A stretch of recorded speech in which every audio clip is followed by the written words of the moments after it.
Dr. Hannah with this week's hot topic. Today I want to talk to you about elderberry. Now you may have heard of it because it is the most common medicinal plant in the world, and traditionally it was used by Native Americans to treat infections. Ancient Egyptians used it to improve their complexions and heal burns, and today most people use it to treat cold and flu symptoms. So that's why you probably have heard of it.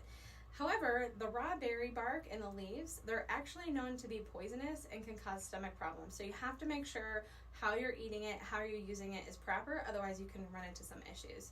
Now, historically, the flowers and the leaves have been used for pain relief, for swelling, decreasing inflammation, to stimulate the production of urine, and to induce sweating. The bark was then used as a diuretic, laxative, and could also help induce vomiting. Now today, typically you can use the dried berries or the juice to treat influenza, infections, sciatica, headaches, dental pain, so just really strong pain, heart pain, nerve pain, as well as a laxative and a diuretic. So that's what it's most commonly used for. Now additionally, the berries can be cooked and they can also be used to make a juice, a jam, some chutneys, pies, or elderberry wine. And the flowers are often boiled with sugar to make a sweet syrup, and they can also induce into a tea. Now, or infused, not induced, infused into a tea. They can also be eaten in fresh salads. So those are just some different ways that you can use the elderberry. So I'm going to talk to you today about 3 major health benefits of the elderberry that you may or may not be familiar with. So the first thing, it's high in nutrients. It's a low-calorie food, and it has a ton of antioxidants. So it's high in vitamin C. So depending on how much you have, it can actually account for up to 60% of your daily intake for just a little bit. It's high in dietary fiber, so most of us know we need for our gut health, we need some good fiber in there. It's also a good source of phenolic acids, which is a compound that they're super antioxidants that can help reduce the damage of oxidative stress in the body, which that is not good for us. So we want to make sure we decrease a lot of that stress. Has some good source of flavonols, which are again more of the antioxidants, more specific ones.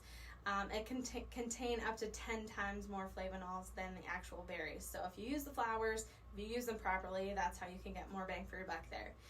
The second thing that elderberry is most widely known for is its improved cold and flu symptoms.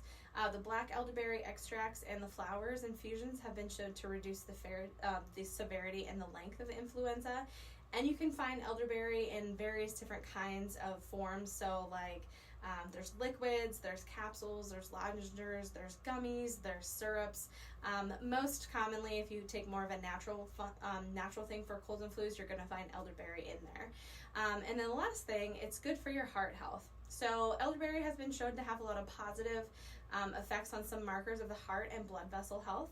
So they've done some studies, and they showed that elderberry juice may reduce the level of fat in the blood and decrease cholesterol. And again, because of that, it does reduce the inflammation, can lessen stress, and just protects your heart in general. So those are just some main things that the elderberry can do. Of course, the elderberry has a lot of other things that you can do, but this is just kind of a general overview for you in these little short videos. So that's all I have for you guys this week. I will see you guys next time.